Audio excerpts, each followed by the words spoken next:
অনেকে মনে করে ওয়াজ দিয়ে কি লাভ।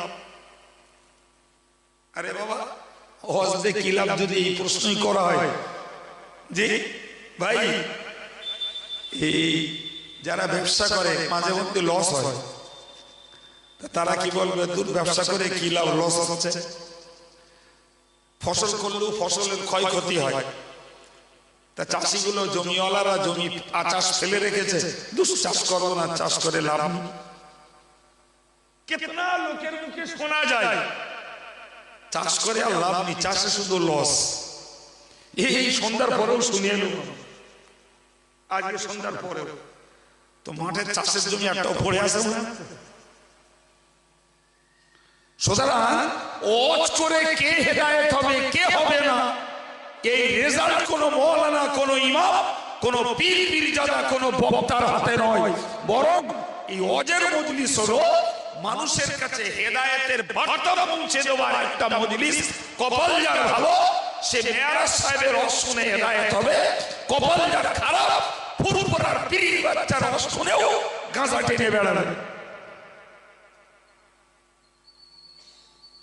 কথা ঠিক না ভুল? সুতরাং মনে রাখতে হবে খালিস নিয়তে একটি ওয়াজের মজলিস মানে এখানে বই পড়ার পরিবর্তে পড়ুয়াদের কাছ থেকে বইয়ের জ্ঞান বিতরণের একটা ক্ষেত্র। দুনিয়া সৃষ্টি হয়েছে তোমাদের জন্য, আর তোমরা সৃষ্টি হয়েছো আখিরাতের জন্য। এর অর্থ হলো সাজানো গোছানো এই পৃথিবীটাকে তোমাদেরকে ভোগ করতে দিয়েছি, তোমরা এটিকে ভোগ করো। আমার নিয়ামত ভোগ করে তোমরা তোমাদের পরকালটাকে সুন্দর করো, পরকালে জাহান্নাম থেকে বাঁচো, জান্নাতের যোগ্যতা জোগাড় করো। কিন্তু এই কাজ করতে গেলে খাওয়া পড়ার দরকার আছে, সুস্থ থাকার দরকার আছে। ও সবগুলো আমি আল্লাহ যেমন নেয়ামত দিয়েছি, তোমার বাকি রহমত, হেফাজত, সালামতি সব আমি আল্লাহ দান করব। সুবহানাল্লাহ। দেখুন আল্লাহ অর্থ দেন, দিয়েছেন, ধরে নিন সুস্থতা দিলেন না, সেক্ষেত্রেও ইবাদত আমল করা আমাদের পক্ষে সহজ নয়। কথা ঠিক না ভুল? আবার কেউ দৈহিকভাবে সুস্থ কিন্তু আর্থিক সঙ্গতি নেই, তেনার পক্ষেও ধর্ম করাটা বেশ খানিকটা দুশ্চিন্তা। ঠিক কিনা বলুন? আবার আল্লাহ কাউকে অর্থ দিয়েছেন, সুস্থ রেখেছেন, কিন্তু ব্যস্ত রেখেছেন। তো ওই মানুষটার অর্থ আছে, সুস্থতা আছে, কিন্তু পার্থিব কাজে লোকটা এত ব্যস্ত যে ওই লোকটার পক্ষে ধর্ম করার মতো অবকাশ নেই। তাহলে আমাদেরকে ভাবতে হবে অর্থটাও আল্লাহর কাছে কামনা করতে হবে, সুস্থতাটাও কামনা করতে হবে, এবং অবসরটাও আল্লাহর কাছে কামনা করতে হবে। এমন এমন কাজে মানুষকে আল্লাহ ব্যস্ত করে দেবেন, মানুষ স্বস্তির সঙ্গে একগাল খেতেও পাবে না। তাহলে আমাদেরকে এই কথাটাকে ভাবতে হবে যে ধর্ম করার জন্য সুস্থতা বলি, সচ্ছলতা বলি এবং অবসর বলি, এ সবগুলোই প্রয়োজন আছে। কিন্তু কাউকে দেখা গেল আল্লাহ সুস্থতা দিয়েছেন, অর্থ দিয়েছেন, অবসরও আছে, এরপরেও মানুষটা ধর্ম করে না, এরকম মানুষও আছে। সেটা নিশ্চিত তার নিজস্ব উদাসীনতা, নিজের গাফলাতি, নিজের অলসতা। এর জন্য তাকে অবশ্যই আল্লাহ পাকের কাছে কৈফিয়তের কাঠগড়ায় দাঁড়ানো লাগবে।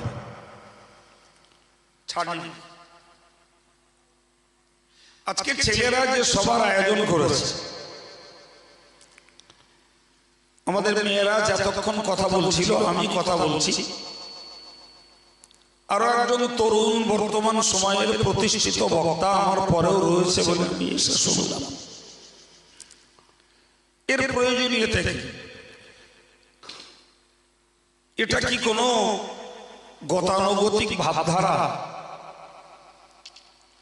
যে ছেলেগুলো কষ্ট করে লোকের দুয়ারে দুয়ারে ঘুরে মানুষের কাছে হাত পেতে পেতে পয়সা কামাই করবে, প্যান্ডেলওয়ালা দেবে, আলেমদের দেবে, তাবারুকের দেবে, এটা কি একটা নেশা? এটা গতানুগতিক ভাবধারা কি? এটা ভাই, যারা প্রকৃত ভাবুক মানুষ তারা জানেন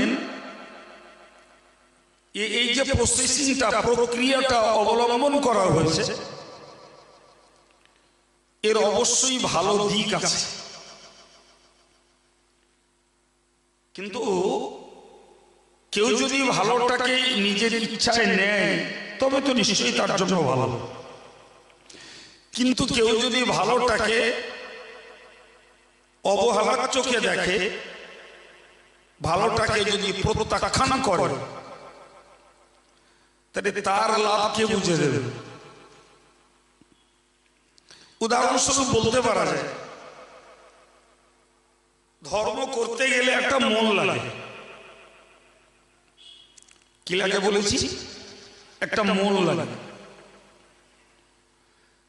বিশ্বাস করুন, ধর্মের মনটা যদি থাকে তাহলে আর্থিক দুর্বলতা, শারীরিক দুর্বলতা, সময়ের ব্যস্ততার ভিতর দিয়েও মানুষ ধর্মটাকে লালন করতে পারে। কিন্তু ধর্মের মনটার যার অভাব, এর আর্থিক সচ্ছলতা আছে, শারীরিক সুস্থতা আছে, ভারসাম্য আছে, সময় অঢেল আছে, তারপরেও এলসি করে ধর্মটাকে উপেক্ষা করে চলছে। সবাই সমাজই, এই গ্রামেও যা, আমার গ্রামেও তাই, আলাদা কিছু। তাহলে বুঝতে হবে, এক শ্রেণীর মানুষ মানসিকভাবে তারা ধর্মের পক্ষে নেই। আপনি ধরে নেন, একটা পরিবারের 3 জন ভাই, একই মায়ের 3টি সন্তান। একজন জুমা পড়ে, অক্তিয়া নামাজ পড়ে, দাড়ি রেখেছেন, টুপি পরে, চাষবাস করে, সংসার চালায়। তারই আর এক ভাই, সে অক্তিয়া পড়ে না, জুমাটা পড়ে, দাড়িটা নাই, সেও চাষবাস করে, সংসার চালায়। আর একজন ভাই, সে অক্তিয়াও পড়ে না, জুমাও পড়ে না, দাড়ি টুপি ব্যবহার করে না, সংসার তারও চলছে চাষবাসের ভিত্তিতেই। আপনি বলুন, এই যে 3 জন ভাই, 3 জনের 3 রকমের চরিত্র। 3 জনই চাষী মানুষ, একই মায়ের সন্তান, একই পরিবারে বসবাস, শুধুমাত্র ফ্যামিলি মেইনটেনেন্সটা সেপারেট। এই 3 জনের ধর্ম আচরণের পার্থক্যটা কেন? আপনি বলবেন টাকার অভাব। আমি বলবো না, টাকা পয়সা 3 জনেরই সমান পর্যায়ের আছে। 3 জনই ব্যবসা, চাষী মানুষ। তাহলে 3 জনের ধর্ম আচরণের পার্থক্য হলো অ্যাকচুয়াল মনের পার্থক্য, মনের অভাব। মনের জায়গায় ঘাঁটি, তা না হলে সম কাজের কাজী সময় আছে এবং সংসারের দায় দায়িত্ব তিনজনেরই আছে। তাহলে একজন যখন নামাজ, দাড়ি, টুপি, সংসারের দায়ভার সবকিছু চালিয়ে যাচ্ছে, তাহলে আর দুজন তো এনাকে দেখেও নিজেরা ধর্মপরায়ণ হতে পারতেন। ওই ইমাম সাহেবের ওয়াজ লাগতো না, আব্দুল কাইয়ুমের ওয়াজ লাগতো না, আর মৌলানা মেরাজের ওয়াজও লাগতো না। নিজের বিবেকের তাড়নায় ও ধর্ম করার পথ খুঁজে নিত, কিন্তু আসলে ওর মনের অভাব। আমি আপনাকে গল্পের ছলে কথাটা শোনালাম, এটাকে বোঝাবো তাই। ভাই আমি কি বলেছি, ধর্ম করতে গেলে মন লাগে, আর এই মন তৈরি করতে গেলে জ্ঞান লাগে। মন এমনি এমনি তৈরি হয় না। এমনি এমনি যে মন তৈরি হয় সেটা উচ্ছৃঙ্খল মন, সেটা দুষ্টুমির মন, সেটা ক্ষয়ক্ষতির মন। কিন্তু গঠনমূলক কিছু যদি করতে হয় সেটা পরিকল্পনা মাফিক এগোতে হয়। বিনা পরিকল্পনায় দুমদাম কিছু করলে সে কাজের ফল ভালো পাওয়া যায় না বাবা। তো আমি আপনাকে বোঝাতে চাইছি, ধর্ম করতে গেলে একটা মন লাগে, আর এই মনটা তৈরি করার জন্য জ্ঞান লাগে। আর এই জ্ঞান অর্জনের পদ্ধতি হলো তিনটি। কটি বললাম বাবু? কিসের পথ বলেছি? কথা বলুন, শীত ভাঙবে, অজ মাথায় ঢুকবে। জ্ঞান অর্জনের পদ্ধতি তিনটি। নাম্বার 1, পড়াপড়ি করা, বই পুস্তক পড়া। বই পুস্তক পড়লে জ্ঞান লাভ হয়। এর দিকেই ইঙ্গিত করে আল্লাহ বলেছেন, ইকরা বিসমি রাব্বিকাল্লাযী খলাক।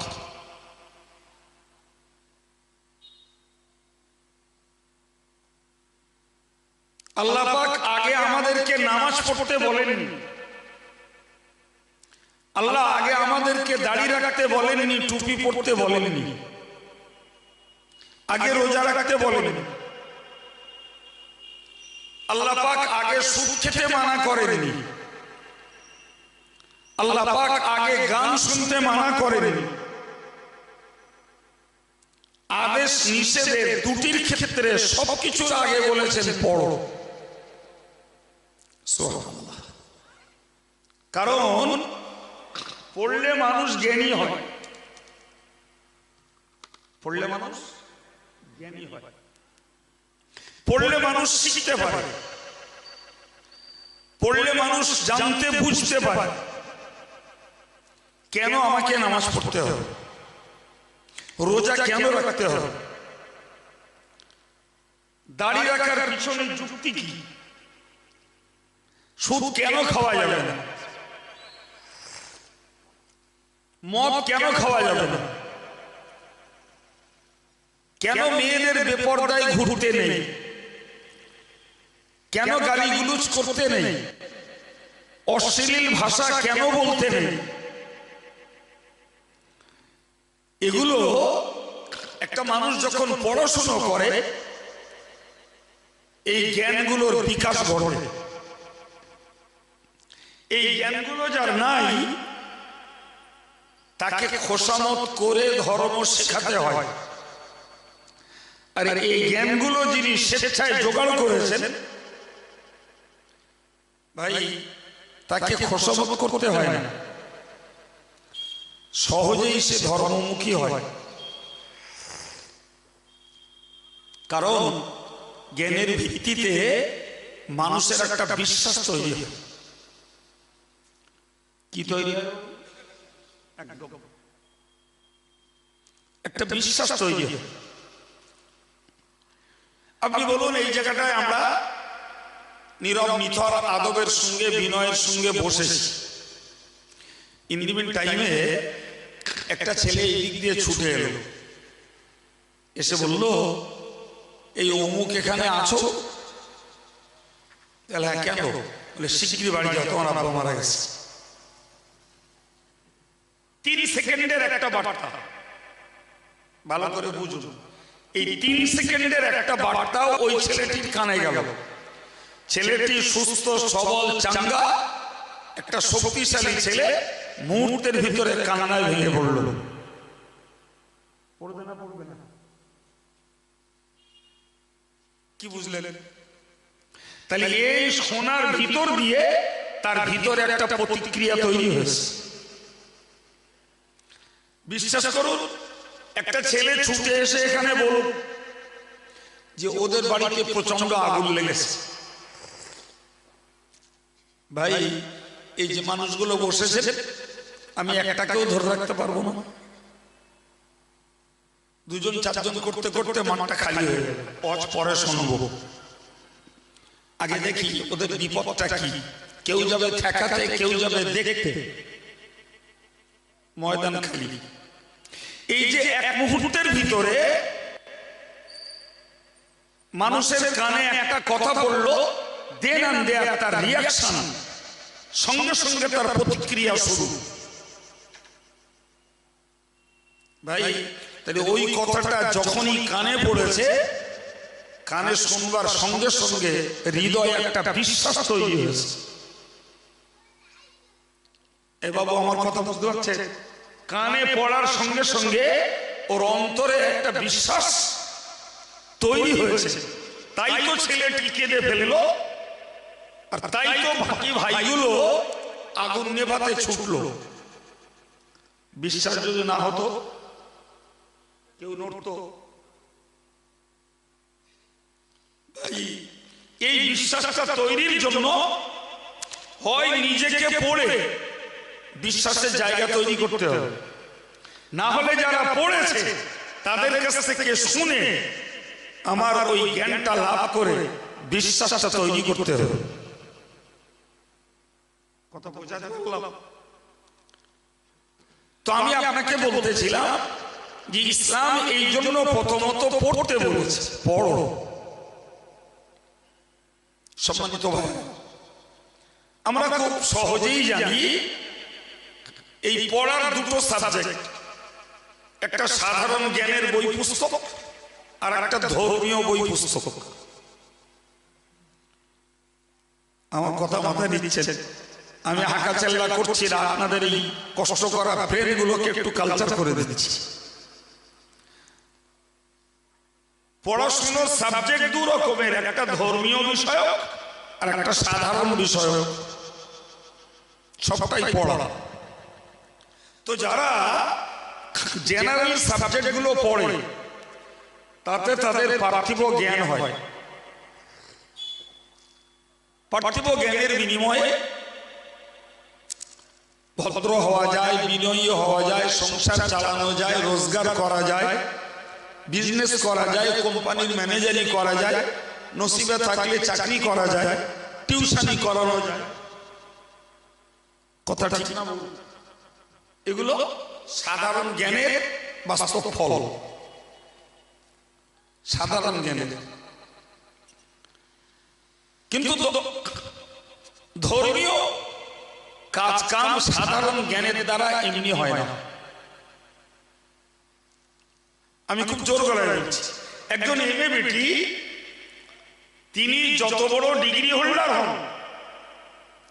তার অনেক জ্ঞান আছে, তারপরেও তাকে ধর্মটা শিখতে না 50 টাকা দিয়ে একটা নামাজ শিক্ষা কিনে পড়তে হবে। তাকে ধর্মটা শিখতে গেলে তার তুলনায় বয়সে কাঁচা একটা হাফেজ সাহেব, একটা মৌলানা সাহেব, তার কাছে একটু ধন্না ধরতে হবে। উজু গোসল, পাক না পাকি, নামাজের নিয়মাবলী, কি বলছেন? ঠিক না ভুল? অথচ লোকটা বলে অনেক উচ্চ শিক্ষিত, কিন্তু তার শিক্ষার সাবজেক্টটা যেহেতু আলাদা, আর ধর্ম করার সাবজেক্টটা আলাদা।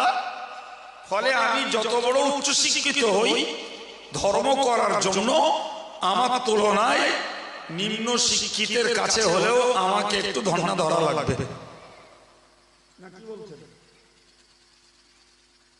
এখন যদি কেউ মনে করেন আমি এত বড় উচ্চ শিক্ষিত ব্যক্তিত্ব, আর ওর মতন 20 বছরের একটা হাফেজ সাহেবের কাছে আমি নামাজ শিখবো, কোরআন শিখবো, উযু গোসল শিখবো, পাক না পাকি শিখবো, তাতে আমার প্রেস্টিজ হাম্পার হবে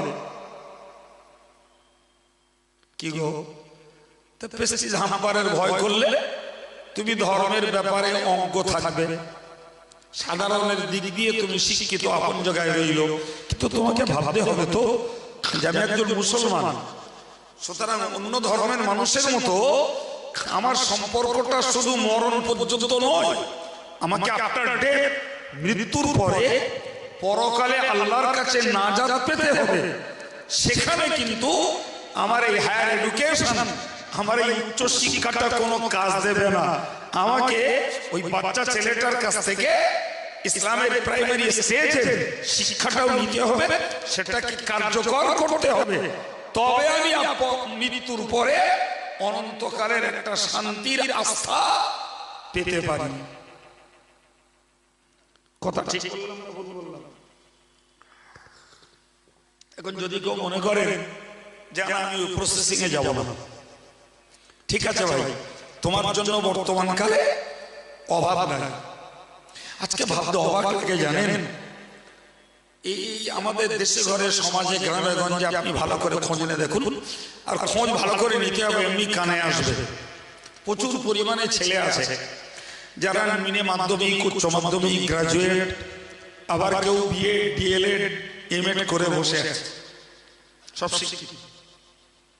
ঠিক এরকম ছেলেগুলোর যখন বিয়ে দিচ্ছে, তখন বৌমাগুলো আনছে মাধ্যমিকটাও এখন ভ্যালুলেস হয়ে গেছে বলা যায়, উচ্চ মাধ্যমিক হলে ভালো হয়।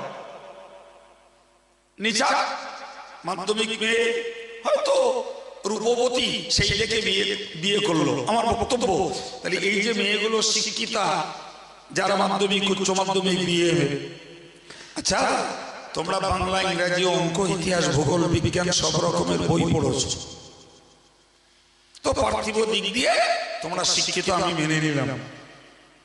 আজকে তোমরা কর্মজীবন, ছেলেটা যদি লেখাপড়া শেখে, আগে বললাম হয় কোনো ব্যবসা করছে, না হলে হয়তো চাষবাস করছে, না হলে টিউশনি করছে, না হলে কোনো কোম্পানির ম্যানেজারি করছে, কিংবা কোম্পানি লিভার হয়ে কাজ করছে, ইত্যাদি ইত্যাদি।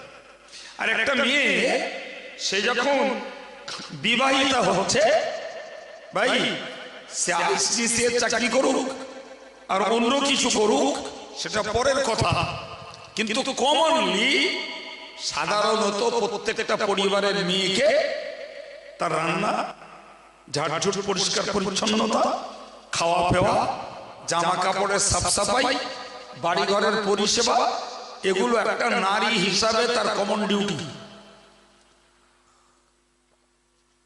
কথা বলেন, ঠিক বলেছে না ভুল বলেছে একটু বলবেন? হ্যাঁ, একদম। এখন বলুন, আমরা আম জনতা যারা বাবা, আমরা 4 পাস 5 পাস, বিশেষ করে বৈষয়িক মানুষ যারা, সেকালে এত লেখাপড়ার আন্দোলন ছিল না। কোন রকমের 3 আর 2 5, 5 আর 3 8, ওইটুকানি হয়ে গেছে, যথেষ্ট, দরকার নেই বাবা। বৈষয়িক লোকগুলো অত লেখাপড়া জানে না, কিন্তু বর্তমান জেনারেশন এরা লেখাপড়া যথেষ্ট পরিমাণে জেনেছে। আমার বক্তব্য, তাহলে যারা মাধ্যমিক, উচ্চ মাধ্যমিক, বিএ পাস করেছে, এই ছেলে মেয়েগুলো কেউ সংসারে, কেউ রোজগারের একটা না একটা কাজে ঢুকেছে। তাদের বলো নতুন করে ভূগোল, বিজ্ঞান আর ম্যাথ পরীক্ষা দিতে হচ্ছে না। আচ্ছা, ওই ছেলে আর মেয়েগুলো যদি ভাবতো যে আমার পেটে শিক্ষার পানি আছে, তাহলে আমার তো আর নতুন করে বাংলা বই পুস্তক পড়তেও হচ্ছে না, পরীক্ষাও দিতে হচ্ছে না।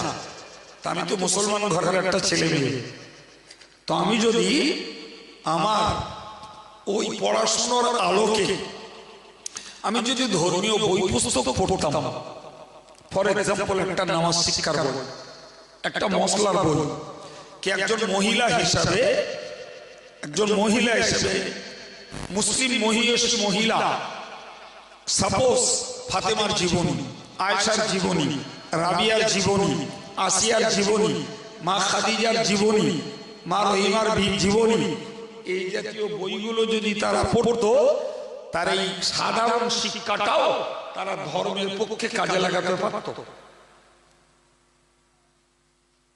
কিন্তু আপনি খোঁজ নেন তো, সমাজের কটা শিক্ষিত ছেলে আর কটা শিক্ষিতা মেয়ে তাদের এই পার্থিব শিক্ষার আলোয় তারা ধর্মীয় শিক্ষার 5টা বই পড়েছে? কি হলো, বসে গেলেন অবাক হয়ে? এরা কারা? এরা তো আমাদের পরিবারের সদস্য, এরা তো আদার কেউ নয়।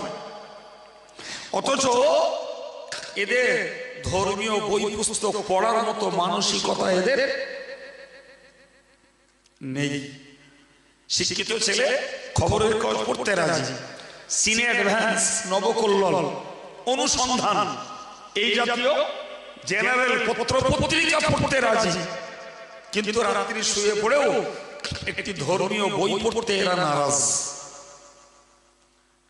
মেয়েগুলো এরা সাজতে রেডি, এরা কসমেটিক্সের জিনিস ব্যবহার করবে, এরা মেলায় যাবে, এরা বিয়ে বাড়ি যাবে, এরা ব্যাংকে যাবে, এরা সোশ্যাল মিডিয়াতে কাজ করবে, তাতে রাজি।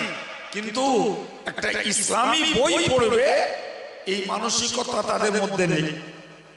এরা অন্য কেউ না বলো, এরা আমাদের মেয়ে, আমাদের বোন, আমাদের বৌমা, এরা আমাদের ভাগ্নি, এরা আমাদের ভাইজি, এরা আমাদের স্ত্রী। ভুল বলছি?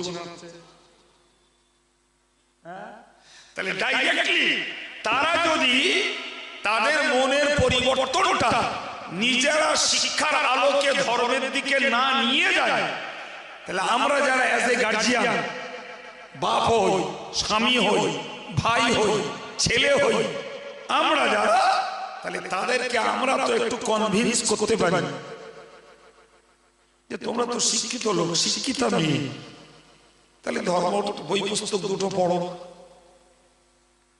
বলতে পারে হার্ড কপি কিনতে গেলে, বই পুস্তক কিনতে গেলে দুটো পয়সা খরচা, এটা ঠিক।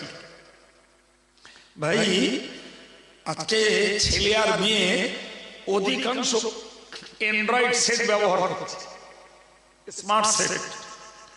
এই মোবাইলগুলো খুলুন, আমি মাইকে বলছি, আমার অন ক্যামেরায়, মোবাইলগুলো খুলুন, আপনি কি নেবেন? মোবাইলের অ্যাপস ডাউনলোড করুন, ওতে কোরআন আছে, কোরআনের তাফসীর আছে, হাদিস আছে, হাদিসের ব্যাখ্যা আছে, ইসলামিক স্ট্যাটাস, ফতোয়া ফারাজ আছে, ইসলামিক হিস্ট্রি আছে, রাসূলুল্লাহর বায়োগ্রাফি আছে। কি চাই আপনার? সব ওই 6 ইঞ্চির মধ্যে সব। তাহলে আজকে যদি মুসলিম শিক্ষিতা ছেলে মেয়েরা এরা যদি নিজেদের মোবাইলটাকে ইসলামের পক্ষে কাজে লাগাতো, বিশ্বাস করুন ওই 20 বছরের হাফেজ সাহেব আর 22 বছরের মওলানা ছেলের কাছে শিখতে যদি লজ্জা লাগে, সম্মানহানি মনে হয়, নিজের মোবাইলটাকে ইউজ করে ও ইসলামটাকে শিখে ফেলতে পারত। কিন্তু সর্বনাশ হয়েছে, ওর তো মৌলিকভাবে ধর্মের প্রতি টানটাই নাই, ফলে তার শিক্ষা ইসলামের পক্ষে কাজে লাগাচ্ছে না, বরং শিক্ষাটা পার্থিব জীবনে কাজে লাগাচ্ছে। তাহলে এই হলো পড়ার বাস্তব অবস্থা। সম্মানিত ভাইরা আমার, ভালো করে মনে রাখুন, আমি এতক্ষণ ধরে একটা ক্ষেত্র তৈরি করেছি। ইসলাম বলেছে আগে পড়তে, সত্যি সত্যি আমরা পড়ে ধর্ম করছি, এ মানুষের সংখ্যা নিতান্ত কম। আবার বলছি, বেয়াদবি না, যে লোকগুলো আছে আমরা ধার্মিক লোক, একটু একটু আপনি ব্যাকে ফিরে যান, আপনার পিছনের জীবনটার দিকে তাকিয়ে দেখুন, বই পড়ে ধর্ম করছেন কজন? মনে পড়ছে কি যে আমি বই পড়ে নামাজি হয়েছি, বই পড়ে দাড়ি রেখেছি, বই পড়ে নামাজ টুপি পড়ছি? মনে হচ্ছে কি? শতকরা 1-1 পাওয়া যাবে কিনা সন্দেহ আছে। তাহলে এই লোকগুলো ধার্মিক হলো কোত্থেকে? এরা তো বই পড়েনি। ধর্ম শিখলো কোত্থেকে? ধর্ম করছে কোন প্রক্রিয়াতে, কিভাবে জানবে? সম্মানিত ভাইয়েরা আমার, আমি এই কথাটাই বুঝাচ্ছিলাম। আজকের যে ছেলেগুলো এই আয়োজনটা করেছে, এটা নেশা নয়, এটা পেশা নয়, এটা ট্র্যাডিশন নয়। বিশ্বাস করুন, বই পড়ার বিকল্প হলো কানে শোনা। সুবহানাল্লাহ বলেন। সমাজের চেতনা কি নারী কি পুরুষ ধর্মের প্রতি মনোযোগ দিয়েছে, হয় মসজিদের ইমাম সাহেবের কাছ থেকে কিছু শুনেছে, শুনতে শুনতে শুধু অক্তিয়া নামাজ পড়তো, 5 ওয়াক্ত নামাজটা ধরে দিয়েছে। সুবহানাল্লাহ। মেরাজের কাছ থেকে ওয়াজ শুনতে শুনতে একটা মানুষ দাড়িওয়ালা হয়ে গেছে। আব্দুল কাইয়ুমের কাছ থেকে ওয়াজ শুনতে শুনতে সে লোকটা টুপিওয়ালা হয়ে গেছে।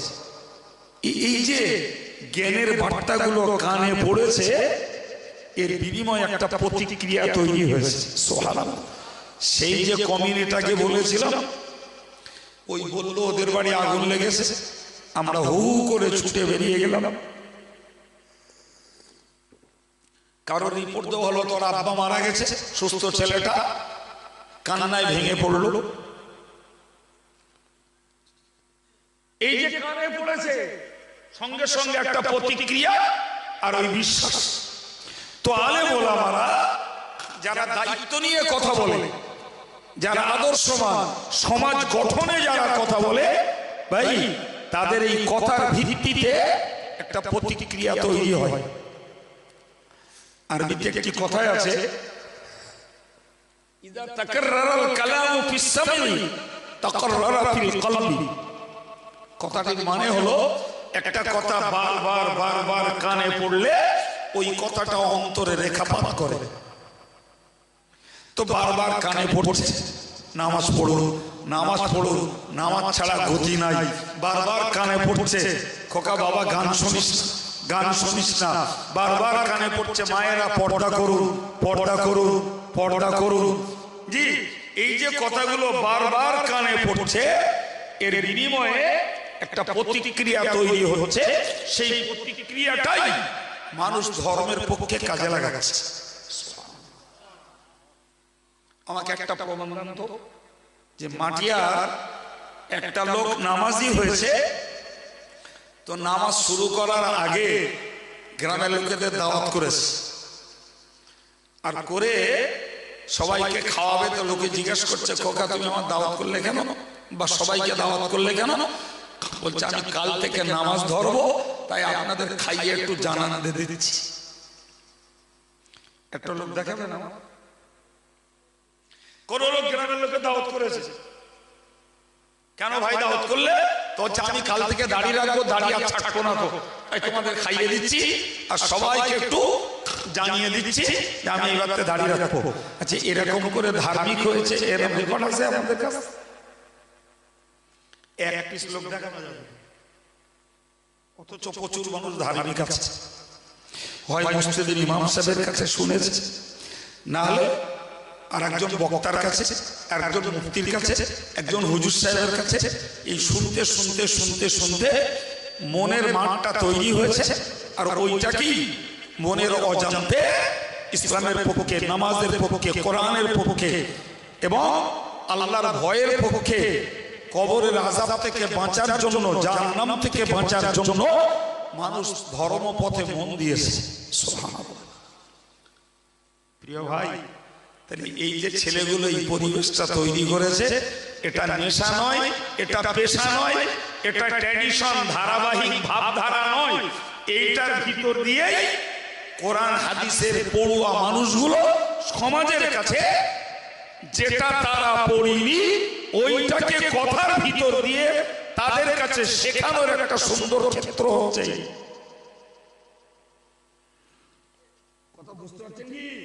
অনেকে মনে করে ওয়াজ দিয়ে কি লাভ। আরে বাবা, ওয়াজ দিয়ে কি লাভ যদি এই প্রশ্নই করা হয় যে ভাই এই যারা ব্যবসা করে মাঝে মধ্যে লস হয়, তারা কি বলবে দূর ব্যবসা করে কি লাভ, লস হচ্ছে। ফসল করলেও ফসলের ক্ষয়ক্ষতি হয়, তা চাষিগুলো জমিওয়ালারা জমি আচাষ ফেলে রেখেছে, দুষ চাষ করো না, চাষ করে লাভ নেই। কেতনা লোকের মুখে শোনা যায় চাষ করে আর লাভ নেই, চাষে শুধু লস। এই সন্ধ্যার পরেও শুনে এলো, আজকে সন্ধ্যার পরেও তো মাঠে চাষের জমি একটাও পড়ে আসে না। সুতরাং ওয়াজ করে কে হেদায়েত হবে কে হবে না, এই রেজাল্ট কোনো মওলানা, কোনো ইমাম, কোনো পীর পীরজাদা, কোনো বক্তার হাতে নয়, বরং এই ওয়াজের মজলিস হলো মানুষের কাছে হেদায়েতের বার্তা পৌঁছে দেওয়ার একটা মজলিস। কপাল যার ভালো সে মেয়ারাজ সাহেবের ওয়াজ শুনে হেদায়েত হবে, কপাল যার খারাপ ফুরফুরার পীর বাচ্চার ওয়াজ শুনেও গাঁজা টেনে বেড়াবে। কথা ঠিক না ভুল? সুতরাং মনে রাখতে হবে খালিস নিয়তে একটি ওয়াজের মজলিস মানে এখানে বই পড়ার পরিবর্তে পড়ুয়াদের কাছ থেকে বইয়ের জ্ঞান বিতরণের একটা ক্ষেত্র এটা। আল্লাহ কোরআন বলেছে আল্লাযীনা ইসতামিউনাল কওলা ফায়াত্তাবিউনা আহসানা উলাইকাল্লাযীনা হাদাহুমুল্লাহ ওয়া উলাইকা হুম উলুল আলবাব। শুনুন কি মজার কথা আল্লাহ বলছেন, আল্লাহ কানকে বানিয়েছেন শুনবার যন্ত্র, আওয়াজ হলেই কান ক্যাচ করে,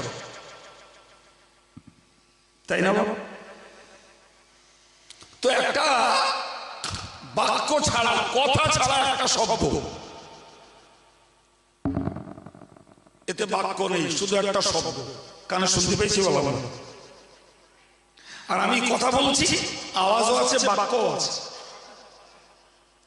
তো আল্লাহ বললে তোমরা যত কথা শুনতে পাও সব কথাগুলোর মধ্যে যেগুলি ভালো কথা ওইগুলোকে যারা মেনে চলে, সুবহানাল্লাহ বলে, আমরাও সেই দলের লোক বাবা, আমরা ওই দলের লোক। আমরা জীবনে যত কথাই শুনেছি তার মধ্যে ভালো কথাগুলো আমরা অনেকেই আমলে কাজে লাগাচ্ছি। আমার আল্লাহ বললেন আল্লাযীনা ইসতামিউনাল কওলা ফায়াত্তাবিউনা আহসানা, যারা ভালো কথা শোনে এবং ভালো কথাগুলোকে যারা মান্য করে চলে। আমার আল্লাহ বললেন ওদের জন্য দুটি সার্টিফিকেট। নাম্বার 1 উলাইকাল্লাযীনা হাদাহুমুল্লাহ, ওরাই হলো হেদায়েত প্রাপ্ত বান্দা। এই সার্টিফিকেট আমি দিইনি, এই সার্টিফিকেট অন্য কোন আলেম দেয়নি বাবা, এই সার্টিফিকেট দিয়েছেন স্বয়ং আল্লাহ। যারা যত কথা শুনে তার মধ্যে ভালো কথাগুলো কি করে মেনে চলে, আমল করে। আল্লাহ বললেন এদের প্রথম সার্টিফিকেট হলো এরা হেদায়েত প্রাপ্ত বান্দা। সম্মানিত ভাইরা আমার, মহান আল্লাহ কোরআন শরীফে বলেছেন ফামান তাবিআ হুদায়া ফালা খাউফুন আলাইহিম ওয়ালা হুম ইয়াহজানুন, যারা আমার হেদায়েতের অনুসরণ করে, আমি তাদেরকে যে রাস্তা দেখিয়েছি ওই রাস্তাকে যারা ফলো করে, ওই রাস্তাকে মেনে চলে, ফালা খাউফুন আলাইহিম, তাদের না রয়েছে কোনো ভয়, ওয়ালা হুম ইয়াহজানুন, তাদের না রয়েছে কোনো দুশ্চিন্তা।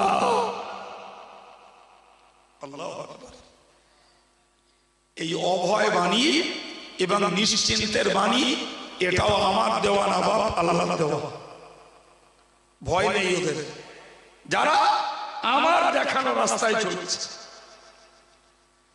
আল্লাহ দেখানো রাস্তা ঈমানের রাস্তা, নামাজের রাস্তা, রোজার রাস্তা, জিকিরের রাস্তা, তাসবির রাস্তা, টাকাওয়ালার জন্য যাকাতের রাস্তা, হজের রাস্তা, আল্লাহ দেখানো রাস্তা, কোরআন তেলাওয়াতের রাস্তা, আল্লাহ দেখানো রাস্তা, বাপ মায়ের সম্মানের রাস্তা, আল্লাহ দেখানো রাস্তা, বড়কে শ্রদ্ধা, ছোটকে স্নেহ করার রাস্তা।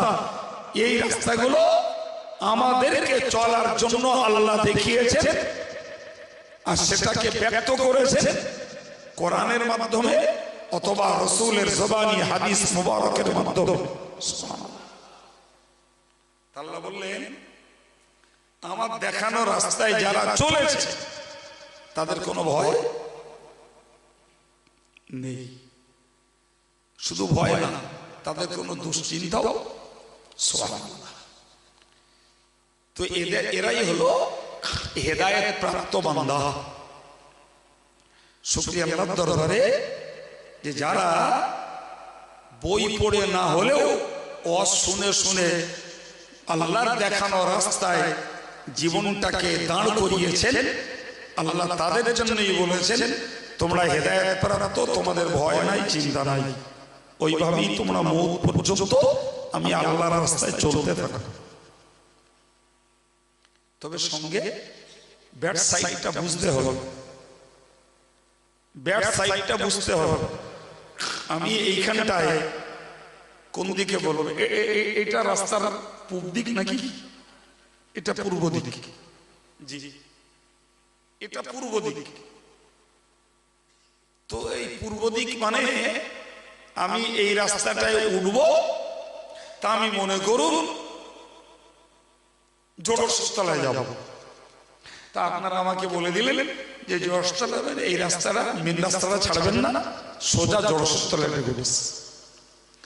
সাইডে দক্ষিণ দাঁড়ায় যেতে পারে, সানবেড়ায় ঢুকতে পারে, ওদিকে সিরিকাটি ঢুকতে পারে, কোনো দিকে যাবেন না, স্ট্রেট রাস্তাটা ধরুন সোজা জোড়াসাতলা। তবে বাঁ দিকে যেন যাবেন না, গেলে বলো মাটি। কথা ক্লিয়ার হয়েছে? এই যে রাস্তাটা আপনারা আমায় দেখিয়ে দিলেন ভাই, এইটারই আরবি নাম হলো হেদায়েত। কি বলেছি বলুন দিন? এইটার আরবি নাম হেদায়েত। তার মানে আরো ক্লিয়ার করুন, হেদায়েতের বাংলা একটা অর্থ হলো রাস্তা দেখানো। তোমার সারা রাস্তায় তাহলে একটা আমি যাবো জোড়াসাতলায়, তাহলে আমি রোডে উঠে, আমি যেহেতু পূর্ব দিকে আছি, আমি রোডে উঠলে ডান দিক ধরলে জোড়াসাতলায় চলে যাবে। কিন্তু আমি রোডে উঠে পশ্চিম দিক, এই বাম দিকটা ধরে নিলাম, তথা দক্ষিণ দিক ধরে নিলাম, আমি যাবো মাটিয়া, গিয়ে পড়লাম মাটিয়া। তো হেদায়েত হলো দুটি দিক, একটি হলো এই রাস্তায় চললে তুমি জান্নাতে যাবে, আর এই রাস্তায় চললে তুমি জাহান্নামে যাবে। ফলে এই রাস্তাটায় নো এন্ট্রি বোর্ড লাগিয়ে দেওয়া হলো, এই রাস্তায় যাওয়া যাবে না, গেলে ওই রাস্তায় যাও তুমি জান্নাতে চলে যাবে। এখন ভাই কেউ যদি নিজের তাড়নায় নো এন্ট্রি বোর্ডকে উপেক্ষা করে বাম দিকের রোডটাকে ধরে নেয়, তাহলে আমার বোঝানোর ভাষা জোড়াসাতলার পরিবর্তে মাটিয়ায় যে ঠেকবে। ঠিক ততই বছর আদর্শবান আলেমেরা, হাক্কানি জ্ঞানী আলেমেরা সমাজকে দুটি করে রাস্তা দেখিয়েছেন। নামাজ, রোজা, হজ, যাকাত, জিকির, তাসবিহ, সাদকা, ফিতরা, কুরবানি, বাপ মার ভক্তি, বড় সম্মান, ছোটর স্নেহ, এগুলো সব জান্নাতের রাস্তা। উল্টো দিকে বলে দিলে সুদ, মদ, গান, তাড়ি, নেশা, জুয়া, গাঁজা, নারীর বেপরদা, গালিগুলো, জেনা, ব্যভিচার, এইগুলো সব জাহান্নামমুখী রাস্তা। কথা বোঝা গেল? এটাও রাস্তা, কিন্তু ও গেছে জাহান্নামে। আর ডান দিকেরটাও রাস্তা, ওটা গেছে জান্নাতে। ভাই এখন যদি কেউ নিজ ইচ্ছায় বাম দিকের রাস্তা ধারণ করে, আর যদি জাহান্নামের দুয়ারে যে পৌঁছায় বাবু, তাহলে এর জন্য রোড ডিরেক্টর যে রাস্তা যিনি বলে দিয়েছেন, দোষ কি তার না যে চলেছে তার? আজকে সমাজের অবস্থাটা হলো এই, এরা ডিরেক্টরের ডিরেকশন নেয়, কিন্তু কাজ করে উল্টো। পরে কি বললো, দুর্বাদাও তো অজ দিয়ে হেদায়েত হয় না, দিলাম। আরে হেদায়েত হয় না কি রে বাবা? আলেমরা তো রাস্তা বলে দিচ্ছে, চলার দায়িত্ব তো তোমার। তুমি যদি না চলো দোষ আসবে। হ্যাঁ, সম্মানিত ভাইরা আমার, আমি আপনাকে বলবো, আমি শোনার কথা বলছিলাম। যারা শোনে না, শুধু যে কোনো কথা শোনে, আর ভালো কথাগুলো যারা আমলে পরিণত করে, আমার আল্লাহ বললেন ওরাই হলো হেদায়েত প্রাপ্ত। দ্বিতীয়ত বললেন উলাইকা হুম উলুল আলবাব, ওরাই হলো প্রকৃত জ্ঞানী। সুবহানাল্লাহ, জোরে বলুন।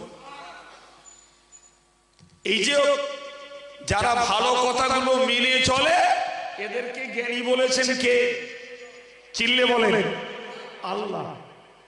আল্লাহ বলেননি ফ্রান্সের প্রধানমন্ত্রী জ্ঞানী, আল্লাহ বলেননি ভারতের প্রধানমন্ত্রী জ্ঞানী, আল্লাহ বলেননি পশ্চিমবাংলার মুখ্যমন্ত্রী জ্ঞানী, আল্লাহ বলেননি রাষ্ট্রসংঘের মহাসচিব জ্ঞানী, আল্লাহ বলেননি বিশ্ব স্বাস্থ্য সংস্থার সদস্য জ্ঞানী।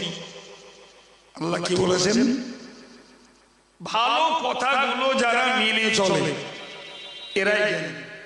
আমরা বাস্তব চোখে দেখছি যে এরা 2 pass 3 pass 4 pass 7 pass 8 pass, এ হচ্ছে এদের জ্ঞানের দৌড়। অথচ এরা নামাজি, মুসল্লি, দাড়িওয়ালা, টুপিওয়ালা, আল্লাহওয়ালা, হালাল রোজগার করে, জিকির করে, তাসবিহ পড়ে, তেলাওয়াত করে। জি, এরা দুনিয়ার শিক্ষা ডিগ্রি হোল্ডার নয়, এরা ডিগ্রি হোল্ড করেনি, কিন্তু এরা আল্লাহর কথা মতো নিজের জীবনটাকে দাঁড় করিয়েছে। আল্লাহর বিচারে এরা জ্ঞানী। পক্ষান্তরে যাদের এ থেকে জেড পর্যন্ত ডিগ্রি আছে, সে ভালো কথা মেনে চলে না, না ঈমান এনেছে আল্লাহর উপরে, না বিশ্বাস করে পরকালকে, না রয়েছে জান্নাতের আশা, না রয়েছে জাহান্নামের ভয়, না সে নামাজ পড়ে, না সে শরীয়তের হালাল হারাম বাজ বিচার করে চলে। সে জাগতিক দৃষ্টিতে যত উচ্চ শিক্ষিতই হোক না কেন, আল্লাহর বিচারে সে আকারটা নিরেট গণ্য মূর্খ। কে তো তোমার পরোয়া করে কথা বলছি না। তুমি স্কুলের হেডমাস্টার, কলেজের প্রফেসর, তুমি ইউনিভার্সিটির প্রিন্সিপাল, না তুমি মুখ্যমন্ত্রী, না তুমি এমএলএ এমপি, না তুমি ডাক্তার মাস্টার ব্যারিস্টার, না তুমি প্রধান রাষ্ট্রপ্রধান, কে তুমি? আমার আল্লাহর কোরআনের বিচারে যদি তুমি ভালো কথাকে কাজে না লাগাও, তাহলে তুমি জ্ঞানী নও। যে লোকটা ভালো কথা কাজে লাগিয়েছে, জাগতিক ডিগ্রি তার না থাকলেও আল্লাহর কাছে সে, সুবহানাল্লাহ বলবেন না? আর একটু জোরে বলেন। এখন আমি আমার বক্তব্যে যা বুঝিয়ে দিলাম, তাতে যদি আধুনিক বিশ্ব শিক্ষিত সমাজ মনে করে কাইম সাহেব আমাকে মূর্খ বলেছে, কাইম সাহেব দেখে লোক, তুই আমার কি দেখবিরা? তোরে মূর্খ আমি বলিনি, আল্লাহ বলেছে। তোরে অজ্ঞানী আমি বলিনি, আল্লাহ বলেছে। জি, হোক না 1 পাস, কিন্তু জীবনে যা ভালো কথা শুনেছে, আমল করছে, ওরে জ্ঞানী বলেছে আমার আল্লাহ, আমি বলিনি। কথা শুনতে পাচ্ছেন? আল্লাহ পাক নবী বলেছেন, কুন আলিমান আও মুতাআল্লিমান আও মুস্তামিআন আও মুহিব্বান লাহু ওয়ালা তাকুনিল খামিসা ফাতাহালি। নবী আমার বললেন, কুন আলিমান, তোমরা আলেম হও।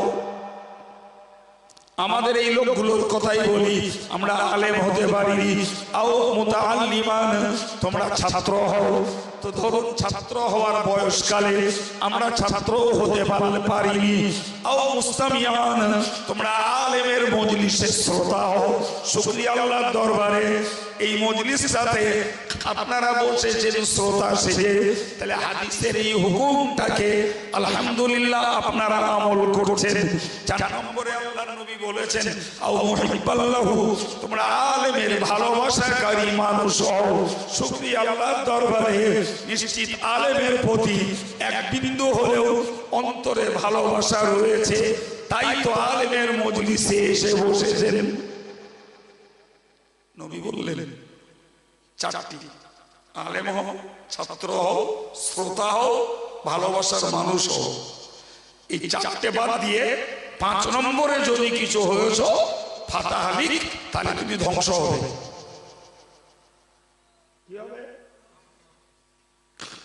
ধ্বংস হবে। তো আমরা দুটো হতে পারি, আলেম আর ছাত্রটা হতে, কিন্তু শ্রোতা আর ভালোবাসার মানুষটা হয়েছি আলহামদুলিল্লাহ। তাহলে ধ্বংসের বার্তা থেকে আমরা বেঁচে গেছি। কিন্তু মুসলিম কমিউনিটির যারা আলেম হয়নি, যারা ছাত্র হয়নি, আলেমের মজলিসটাতেও বসে না, তার মানে আলেমের প্রতি আন্তরিকতার অভাব। তাহলে তাদের জন্য ধ্বংসের বার্তা কে দিয়েছেন? এটাও যদি আমার জাতি বুঝতো, ভাই কিছু যুব সমাজকে দেখি যারা আলেমের মজলিসে শ্রোতা সাজে, আবার শ্রোতা না সাজলেও আলেমের প্রতি ভক্তি রাখে, আন্তরিকতা রাখে, এমন কিছু দেখি। কিন্তু এমন কিছু মানুষ আছে যারা শ্রোতাও সাজে না, আলেমের প্রতি আন্তরিকতাও নাই। এও বাস্তবে দেখছি।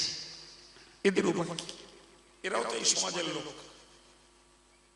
আরে দুটো ছেলে ধরে নিন বিড়ি খেতে যাচ্ছে, আর উল্টো দিক দিয়ে আমি আসছি, তোর মধ্যে একটা নিজের বিড়িটাকে পেছন দিয়ে ফেলে দেবেন,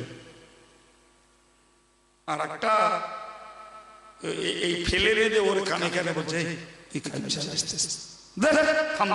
আল্লাহর ভয় করে না, কার ক্যান্সার ভয় করতেছে। কতটা গল্প মনে হচ্ছে মানুষের মাইন্ড।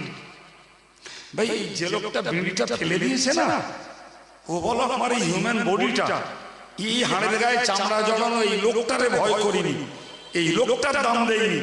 এর ভিতরে 1 পয়সার কোরআন হাদিসের যে জ্ঞান রয়েছে ও মূল্য দিয়েছে, ওই জ্ঞানটার আল্লাহ চাহে তো এই কোরআন হাদিসের প্রতি ভালোবাসা, ভক্তি, মর্যাদা দেওয়ার খাতিরে আল্লাহ ওর নসিবে অচিরা হেদায়েত জুটিয়ে দেবেন ইনশাআল্লাহ।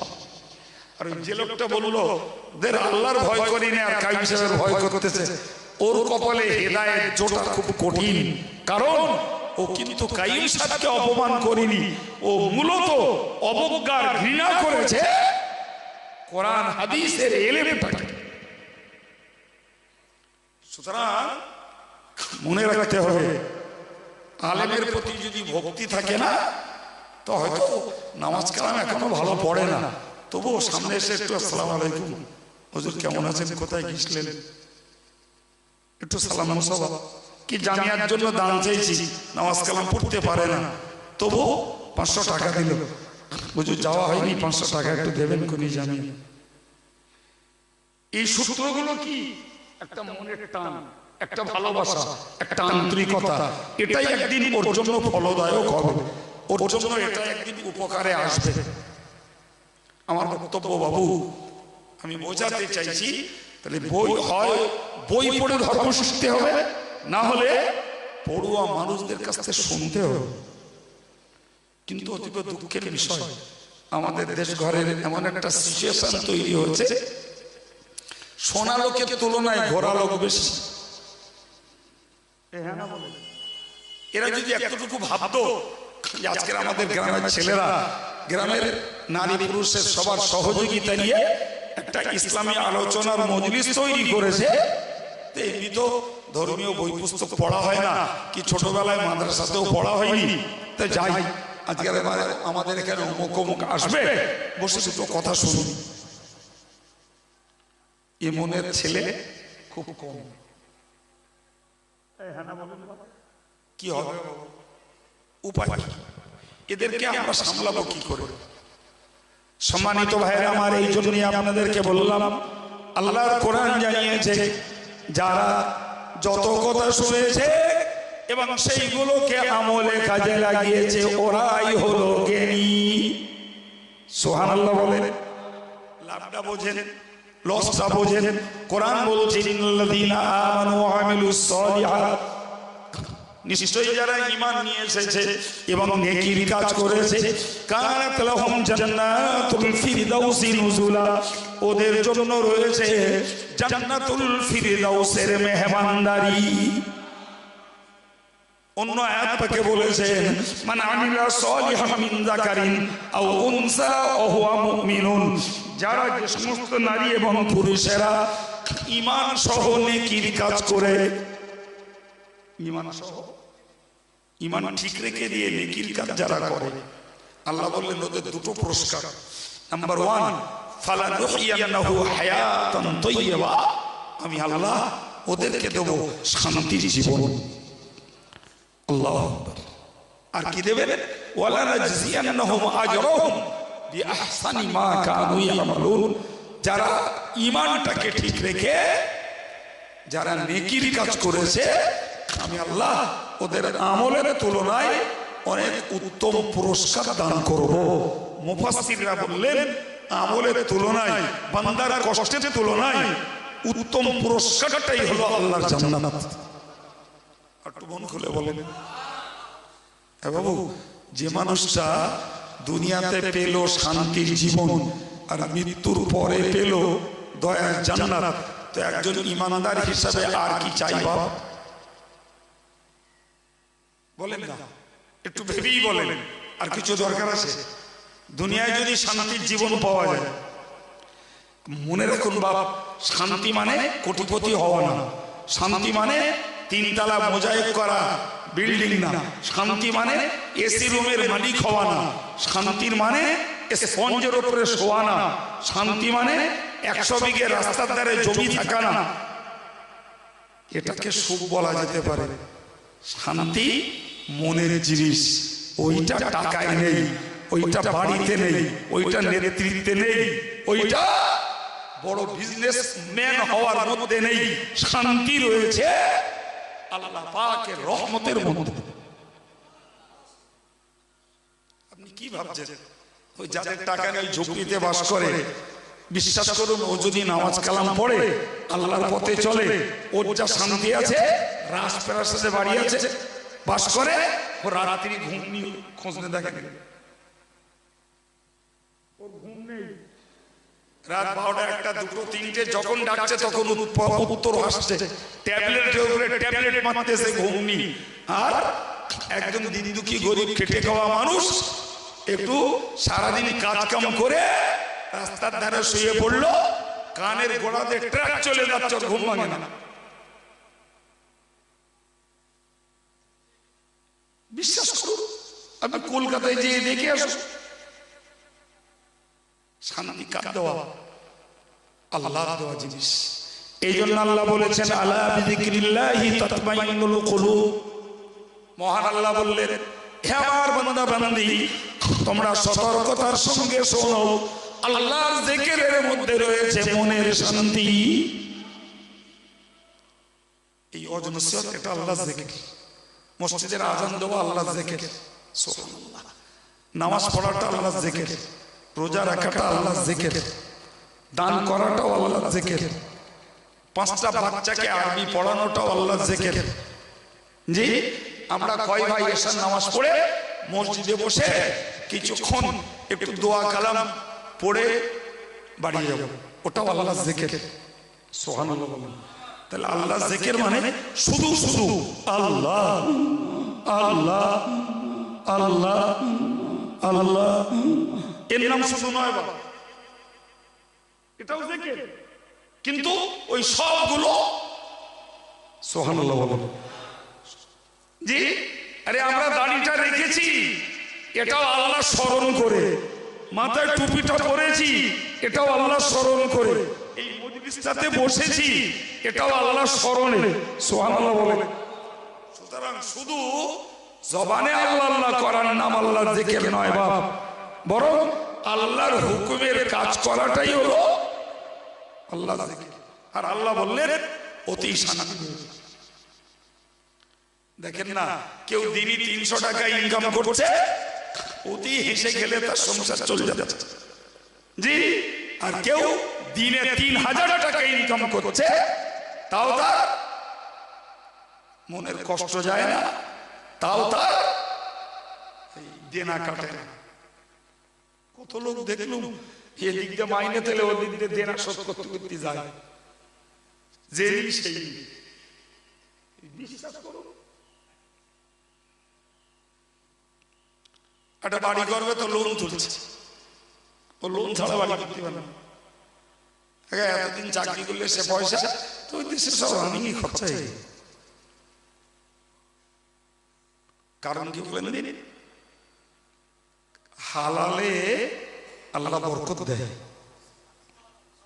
আর হারাম থেকে আল্লাহ বরকত তুলে নেন। কি বুঝলেন?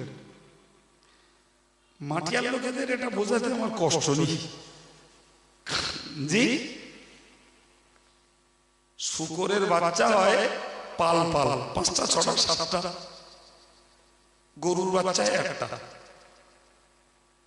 শুকর তো বছরে 2 বার 1-8 নজরে পড়ে, আর দেখা যায় না। আর গরুর বাচ্চা একটা করে হয়।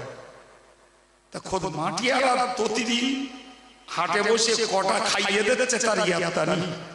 আর এরা মাটিয়া হাজার হাজার হয়ে, এরপরেও গরু কম আছে।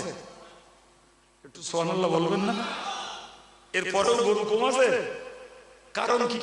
আরে গরুটাকে হালাল করেছেন আল্লাহ, সুতরাং ওর ভিতরে বরকত ঢুকিয়ে দিয়েছে আল্লাহ। শুকরটাকে হারাম করেছেন আল্লাহ, ওটা থেকে বরকত তুলে নিয়েছে। ও পারে অনেক, দেখা যায় না। গরু একটা করে বাচ্চা পড়ে, খেয়ে শেষ করে দিচ্ছে প্রতিদিন লক্ষ লক্ষ গরু, তারপরেও কম নেই। সুবহানাল্লাহ। বুঝলি, কম তো আর ব্যাপারীরা না পেত, তাহলে যারা এই গরুর ব্যবসা করে এরা কি বিক্রি করতো আর আমরা কি কিনে খেতাম। মাঝে মাঝে সরকারি প্রক্রিয়ায় আমদানি কমায়, একটু গোশতের দাম বাড়া কমা হয়। হঠাৎ করে একটা কিছু করে দিলে গরু আর পাওয়া যাচ্ছে না। আসলে আল্লাহ বন্ধ করিনি, এরাই করে। এই হ্যাঁ, আমি কথাটা কি জন্য বললাম? বিশ্বাস করুন, রোজগার কম, জি, অ্যাসেট কম, মনে শান্তি আছে। মানুষটা আল্লাহর পথের প্রতীক, ও শান্তিটা ঢেলে দেয় তো আল্লাহ। কিন্তু কি শান্তি থাকবে বলুন দিদি? সকালবেলা স্বামী বেরোচ্ছে চাকরি করতে, বউ বেরোচ্ছে আর এক জায়গায় চাকরি করতে, ছেলে এক জায়গায়, মেয়ে আর এক জায়গায়, কারোর সঙ্গে দেখানি, হ্যালো বলতেছে হোয়াটসঅ্যাপ টুইটারে, কাজ লিখতেছে। শান্তি কোথাতে আসবে? আর এরা সারাদিন খেটে খুটে স্বামী স্ত্রী বাপ মা ছেলে মেয়েগুলোকে এক জায়গায় দিয়ে শাক ডাল দিয়ে ভাত খাচ্ছে, অতি বিরাট খুশি।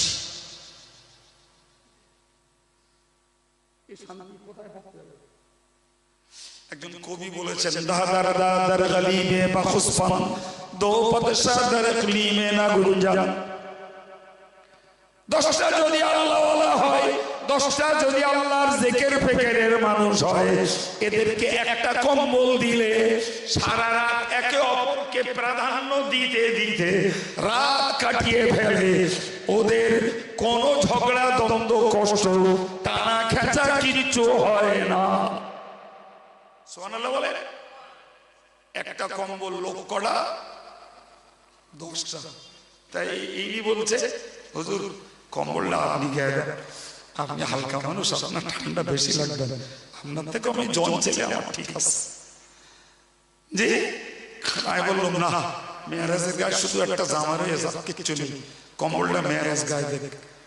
মেয়ারাজ বলতে হুজুর না, ওই লোকটা মনে হচ্ছে আমার থেকে দুর্বল বেশি, কম্বলটা ওনার দেন। তার করতে করতে কম্বল সাইডে পড়ে থাকলো, 10 জনেরই রাত কেটে গেল। আল্লামা রুমি বলেছেন এটাই আল্লাহওয়ালাদের চরিত্র, এটাই আল্লাহওয়ালাদের গুণ, এটি আল্লাহওয়ালাদের স্বভাব। তাহলে 10টা আল্লাহওয়ালার এক কম্বলে রাত কেটে যায়, দো বাদশা ডাইরেক্টলি মে না গুঞ্জান। কিন্তু একটা রাজ্যে যদি দুটো মুখ্যমন্ত্রী হয় তো ওতে ওর কাছে জায়গা হয় না, এ চায় ওটা নেবে, ও চায় ওটা নেবে। এই যে কথা বলছেন না জি, আমাদের প্রধানমন্ত্রী কবে থেকে কোস্তাকুস্তি ধস্তাধস্তি করতেছে পশ্চিম বাংলাটা দখল, আর আমাকে মুখ্যমন্ত্রী এও টেনশন ফিল করতেছে কবে ত্রিপুরাটা নেবে, কবে কেরালা নেবে, এও ধান্দায় ব্যস্ত। মানে এতে কুলোচ্ছে, এই কথা বলতে চাই, এতে কুলোচ্ছে না জি। সেকেলে ওই দাদিমারা বলতো যে পেট ভরে তার নজর ভরে না। এই কথা বলছেন না কেন? জীবনে নজর ভরানো যায় বা? এ তো সাগর মহাসাগর পাহাড় পর্বত, সুন্দরবনের জঙ্গল, সিলেটের জঙ্গল, আমাজনের জঙ্গল, যা দেবেন সব তো নজরে ঢুকে যাবে।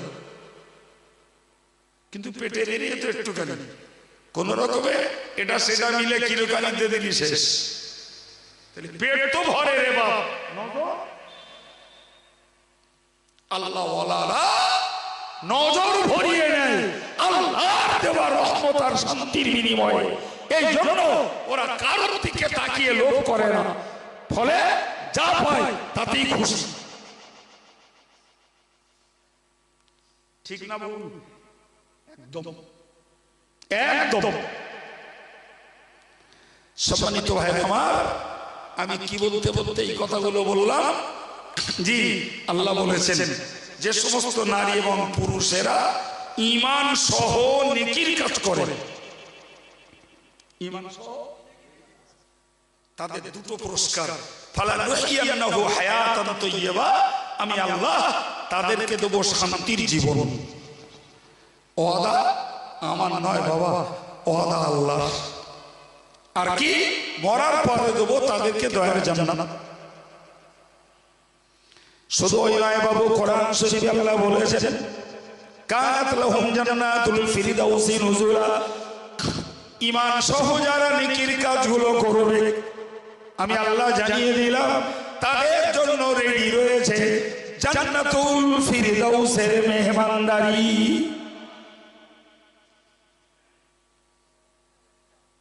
জান্নাতুল ফিরদাউসে, সুবহানাল্লাহ। শুধুই না বাবা, হে যুবকেরা একটু কানে ফেলে রাখ বাবা জি।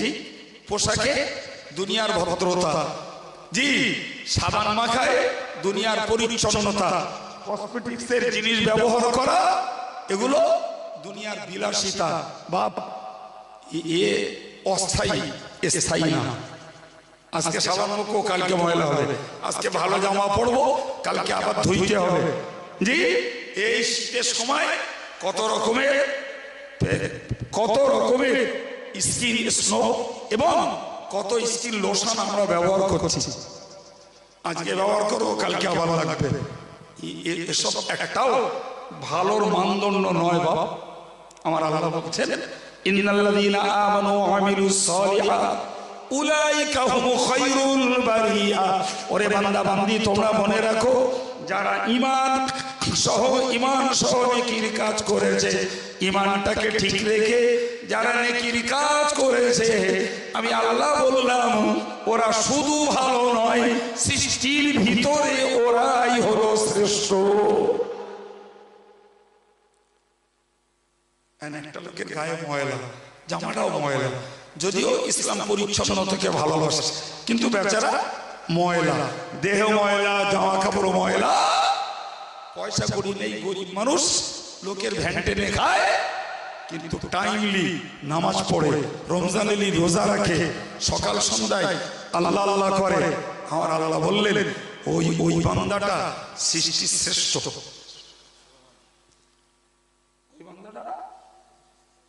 সৃষ্টির শ্রেষ্ঠ। আচ্ছা, এটা কি আল্লাহ ওয়ালাদের জন্য খুশির কথা নয় বাবা? এর আমার এই দুনিয়ার কেউ আমার গালি দিলে না সমালোচনা করলে না আমার কেউ নোংরা বললে পরে দেখা যাবে, কিন্তু আমার আল্লাহ যদি আমারে ভালো বলে যে ঈমান আর আমল যারা ঠিক রেখেছে এরা সৃষ্টির কে বলেছেন? আল্লাহ। তাহলে আমরা যারা ধর্ম করি সেই মজলিসে বসেছি কিংবা আসতে পারিনি, কি আমাদের মায়েরাও আছে, যারাই হোক ফর্মুলা এটা, ধর্ম যারা করে তারাই হলো সৃষ্টির সার্টিফিকেটটা আল্লাহ দিয়েছেন, আর ধর্ম যারা না করে তাদের কি বলেছেন একটু পরে ওটাও তত্ত্ব সহ জেনে নেন। আমার দাবি, আমার বক্তব্য যুবকগুলোর কাছে, জি ভালো পোশাক পরে, ভালো সাবান ক্রিম ব্যবহার করে, লোশন ব্যবহার করে এতে পরিচ্ছন্ন হওয়া যায়, কিন্তু ভালো হওয়া যায় না, শ্রেষ্ঠ হওয়া যায় না। শ্রেষ্ঠ হতে গেলে ঈমান ঠিক রেখে নামাজ কালামগুলো আদায় করতে হয়, ঈমান ঠিক রেখে দিয়ে ভালো কথাগুলো জীবনে কাজে লাগালে তবেই হওয়া যায় আল্লাহওয়ালা এবং আল্লাহর কাছে শ্রেষ্ঠ। কথা ক্লিয়ার হয়েছে বাবা? সুতরাং যারা ঈমান আমলের পথে রয়েছে আমি মনে করি তারা সৌভাগ্যবান। শুধু শয়তানের খপ্পর থেকে বেঁচে তাদেরকে সাবধান থাকতে হবে। কেন? শয়তান সে ঘাটিতে আছে, কখন আমল ওয়ালার আমল থেকে একটু বিচ্ছিন্ন করা যায়। পক্ষান্তরে ভাইরা আমার, মহান আল্লাহ পাক স্পষ্ট জানিয়েছেন, ইন্নাল্লাযীনা কাফারু মিন আহলিল কিতাবি ওয়াল মুশরিকিনা ফী নারি জাহান্নামা খালিদিনা ফীহা উলাইকা হুম শাররুল বারিয়া। নিশ্চয়ই যারা কুফরি করে মরেছে, যারা শিরক করে মরেছে, আমি আল্লাহ জানিয়ে দিলাম ওদের প্রথম ঠিকানা হলো জাহান্নাম। দ্বিতীয়ত বললেন ওরা জাহান্নামে থাকবে চিরকাল।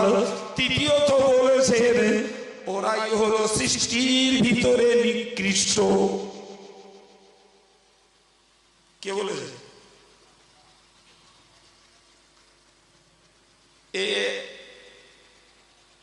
আমরা হোক আর অন্য কেউ হোক, সবাই সৃষ্টিকার বা আল্লাহ সৃষ্টিত। তাহলে যে আল্লাহ একদল মানুষকে বলছেন শ্রেষ্ঠ, সেই আল্লাহ আর একদল মানুষকে বলছেন নিকৃষ্ট। কিছু বুঝতে পারছেন? জি। তো যাদেরকে আল্লাহ শ্রেষ্ঠ বলছেন তুলনামূলক এরা গরিব, এরা অশিক্ষিত, এরা কাঙাল, এদের বিলাসিতা কম, এদের খাওয়া পেওয়া কম, এদের ছেলে মেয়েগুলোর পরিষেবাও কম। পক্ষান্তরে যারা নিকৃষ্ট তারা অর্থে, শিক্ষায়, পদে অনেক উঁচু, অনেক উন্নত, কিন্তু আল্লাহ বললেন ওরা নিকৃষ্ট আর এরা উৎকৃষ্ট। আল্লাহর এই বিধান কি পাল্টে যাবে? বা আল্লাহ বলেছেন, বান্দা লা তাবদীলা লিকালিমাতিল্লাহ, আমার হুকুমের কোনো পরিবর্তন হবে না। সুবহানাল্লাহ বলেন। তাহলে আমাদের ডিউটি হলো আমরা বই পড়তে পারি আর না পারি, জীবনে যা শুনেছি সেগুলোকে আমরা ভালোগুলোকে কাজে লাগাবো। আমি ওই বিষয়টা নিয়ে কথা বলতে বলতে এত দূর এসেছি। ভালোগুলোকে জোরে বলে কাজে লাগাবো, আর যারা লাগাচ্ছি তারা শক্ত হাতে শক্ত মানসিকতায় জ্ঞান থাকা পর্যন্ত এটাকে ধরে রাখবো।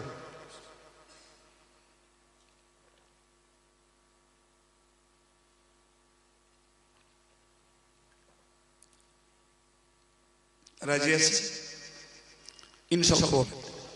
জোরে বলেন ইনশাআল্লাহ। যে বান্দা আল্লাহর পথে থাকে না, আল্লাহ তাকে গায়েবী সাহায্য দান করে। সাহায্য মানে টাকা পয়সা হলে হবে না। আরে বাবা, এই ধর্ম করতে গেলেও আল্লাহর মদদ লাগে, কিন্তু এমনি হয় না। পাঁচ ওয়াক্ত নামাজ পড়ে যতগুলো দোয়া পড়ার কথা হাদিসে আছে, তো সে কম বেশি 10-12 রকম। ফরজ নামাজ পড়ার পরে আমরা তার একটা করি কিনা আল্লাহ ভালো জানেন। আমরা বড় ফরজ নামাজ পড়া হয়ে গেল, সবাই মিলে একটু দোয়া করে ছেড়ে দিলাম। কিন্তু না বাবু, হাদিস শরীফে 10-12 রকম দোয়া পড়ার কথা উল্লেখ আছে।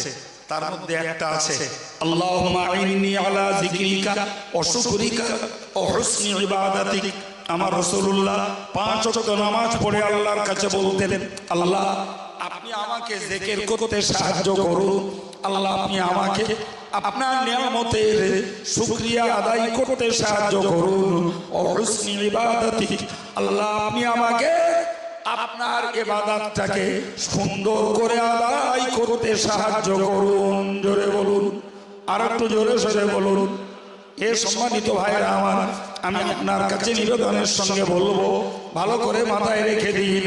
তাহলে বলতে হয় আমাদের জিকির, আমাদের শুকর, আমাদের নামাজ কালাম, এ সবগুলির জন্য আল্লাহর কাছে আমাদের সাহায্য চাওয়ার দরকার আছে। জি, সুতরাং মনে রাখতে হবে, আল্লাহ যদি সাহায্য করেন তাহলে ইবাদত, আমল, জিকির, ফিকির গুলো আদায় করা আমাদের জন্য আল্লাহ সহজ করে দেবে। আর আল্লাহ যদি সাহায্য না করেন তাহলে সেটি আমাদের জন্য কঠিন হয়ে পড়বে। জি সম্মানিত ভাইরা, আজকের কর্তৃপক্ষের আমন্ত্রিত পরবর্তী বক্তা আমার ইসলাম ভাজন মৌলানা সাহেব এসেছেন, তার অজনসিয়ত আপনারা শুনবেন। আমি আপনারা ভুলে গেছেন, আমি একটুখানি মনে করিয়ে দিচ্ছি আর কথাটা কমপ্লিট করছি। আমি সেই গোড়ায় বলেছিলাম যে ধর্ম করতে গেলে মন লাগে, আর মন তৈরি করতে গেলে জ্ঞান লাগে। মনে পড়ছে কি? আর জ্ঞান তৈরি করার পদ্ধতি হলো 3টি। একটা হলো পড়া, দ্বিতীয়টি হলো শোনা, আর একটি হলো ভালো মানুষের সঙ্গ লাভ করা। ভালো মানুষের, আল্লাহ কোরআনে বলেছেন কুনু মা'আস সাদিকিন, তোমরা সত্যবাদীদের সঙ্গী হও। যারা সত্যবাদী, যারা নেককার, যারা সৎ সজ্জন, তোমরা এদের কাছে ওঠা বসা করো, এদের সঙ্গে তোমরা মেলামেশা করো, এদের সঙ্গে তোমরা বেশি সময় কাটাবার চেষ্টা করো। তুমি যত অপড়ুয়া হও আর যতই তুমি অজ কম শোনো, ওই ভালো মানুষটার কাছাকাছি বসতে বসতে বসতে বসতে তোমার ভিতরে একটি ধর্মীয় প্রতিক্রিয়া তৈরি হবে, তোমার মনটাও ওই ধর্মের প্রতি আকৃষ্ট হয়ে যাবে। ভাই, দুঃখের সঙ্গে বলতে হয় আমাদের সমাজ ব্যবস্থায় বই পড়ার লোক কম, অশোনার লোক কম, আর সঙ্গ লাভ করার লোক আরো কম। আমাদের সঙ্গ চায়ের দোকান, টিভির আড্ডা, ক্লাব, ক্রামবোর্ড ইত্যাদি সঙ্গে বেশি। কি আমার মসজিদে একটা ইমাম আছে, তার কাছে একটু বসি। কি আমার গ্রামে একটা মুরব্বী লোক আছে, তার কাছে একটু বসি। কাজের ফাঁকে অবসরে কি আমাদের মেয়েরা রান্না বাড়া হয়ে গেছে, জি আমার অমুক যা, সে ভালো ধার্মিকা, ওর কাছে একটু বসি। এরকম মনে তো চিন্তা করতে থাকুন, সিরিয়াল দেখে নিলাম, ওখান থেকে বসে লাভ কি? জি বাংলা দেখে নিলাম, স্টার জলসা দেখে নিলাম, উদি ঘুরছে। বুঝতে পারেননি?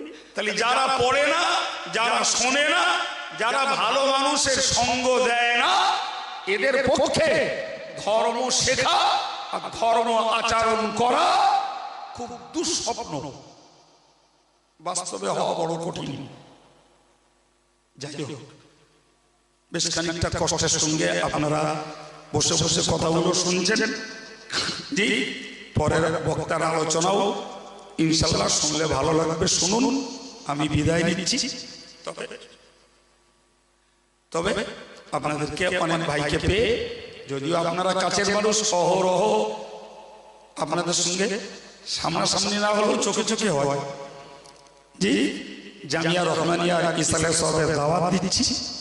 সবাই স্মরণ রেখে পয়লা, দোসরা, তেসরা ফাল্গুন যাবেন। আর আমরা জামিয়ার সদস্য সংখ্যাটাকে বাড়ানোর জন্য একটু চেষ্টা করছি। বিভিন্নভাবে আমরা ফর্ম ছাড়ছি সদস্য বাড়ানোর জন্য। তো আমি মাটিয়ার আজকে জলসা কমিটির যুবক যারা, আমাদের কারোর সঙ্গে তো আমার এমন কোনো দিন নেই তার সঙ্গে দু একবার কথা হয় না। জি, তারপরেও আমি বলবো আমার কাছে ফর্ম আছে, এই ফরম একটু নেওয়ার জন্য 25টা পৃষ্ঠা আছে। নিম্ন 100 টাকা করে সদস্য হওয়া, উপরে যাদের আল্লাহ স্বচ্ছতা দিয়েছেন, কেউ 200, কেউ 300, কেউ 500 টাকার সদস্য বাৎসরিক হয়ে আছেন। ইসাল সবের আগে চিঠি পান তারা। আমরা অনলাইন সিস্টেম চালু করছি, পরবর্তীকালে বিষয়টা আরো সহজ হয়ে যাবে। তো আমার এতটুকু দাবি, একটা ফরম যদি আমার যুবক ছেলেরা নিয়ে রাখে, নিজেরা সদস্য হয়, কেউ বা নিজের দাদা দাদি আব্বা মায়ের জন্য একটা সদস্য যদি বানিয়ে রাখে, এরা পয়সা দেবে, তারা কবরে শুয়ে সদকা জারিয়া সওয়াব পেয়ে যাবে। সুবহানাল্লাহ। জি, আর আমরা গতকাল থেকে জামিয়ার ইসালে সওয়াবের কুপন ছাড়া শুরু করেছি। প্রতি বছর দেই 20 টাকার আর 10 টাকার কুপন, তাতেও 25টা পাতা আছে। 10 টাকার একটা কুপনে হয় 250 টাকা, 20 টাকার একটা কুপনে হয় 500 টাকা। আমাদের কারণ প্রতি বছরই নেয়। তো আজকের এই সময় এখানে একটা জলসা পড়েছে, যেহেতু আপনাদের কাছেও প্রচার রাখছি, কেউ পারলে একটা সদস্য ফর্ম কিংবা একটা কুপন একটু নিয়ে রাখবেন। এখন ঝুঁকি নিয়ে আদায় করার কোনো প্রয়োজন নেই। জি, সেই সবের সময় জমা দিলে চলবে। ভাই, এইভাবেই আমাদের এই খেদমতগুলো চলছে, যেখানে এক বছরে 2 কোটি টাকার ঊর্ধ্বে খরচ। এ টাকা ইউরোপের না, আফ্রিকার না, আরো কান্ট্রির না, এ টাকা সব এই এলাকার দিনদুখী খেটে খাওয়া নিম্নবিত্ত, মধ্যবিত্ত, কিছু উচ্চবিত্ত মানুষদের দানের বিনিময়ে এই উচ্চ শিক্ষা সৌধ চলছে। ফলে আমাদের সব রকমের মানুষের কাছে সহযোগিতা কামনা করতে হবে। যাই হোক, আমি বিদায় নিচ্ছি, যে আমার এই দাবি এবং দাওয়াত দুটো কবুল করুন। আল্লাহুম্মা আমিন। আলহামদুলিল্লাহি রাব্বিল আলামিন, ওয়াসসালাতু ওয়াসসালামু আলা সাইয়্যিদিল মুরসালিন ওয়া আলা আলিহি ওয়া আসহাবিহি আজমাইন। মেহেরবান আল্লাহ, আমরা তোমার গুনাহগার বান্দা, গুনাহ দায় স্বীকার করে ক্ষমা চাইছি। আমাদের সকলের জীবনের সমস্ত গুনাহকে তুমি মাফ করে দাও আল্লাহ। আমাদের পরিবারের যারা শরীক নেই তাদেরকেও ক্ষমা করে দাও। খাস করে মাওলা, যারা ঈমান নিয়ে আমাদের আপনজন কবরে গেছেন, সেই সমস্ত ঈমানদারদেরকেও তুমি মাফ করে দাও আল্লাহ রব্বুল আলামিন। আজকের এই মাহফিলটাকে তুমি কবুল করো। যারা পয়সা দিয়ে, শ্রম দিয়ে, সময় দিয়ে মজলিসের শ্রোতা সেজে আল্লাহ তোমার দিন আলোচনাকে ভক্তি দিয়ে করেছেন, মর্যাদা দিয়েছেন, আল্লাহ তাদের সকলের প্রতি তুমি রাজি খুশি হয়ে যাও আল্লাহ। আমাদেরকে হেদায়েতের উপরে কায়েম রেখে দাও আল্লাহ। এটিকে দুনিয়ার শান্তি আর পরকালের নাজাতের ওসিলা হিসাবে কবুল করে নাও বিরহমাতিকা ইয়া আরহামার রাহিমিন ওয়া বিহাক্কি লা ইলাহা ইল্লাল্লাহ মুহাম্মাদুর রাসূলুল্লাহ।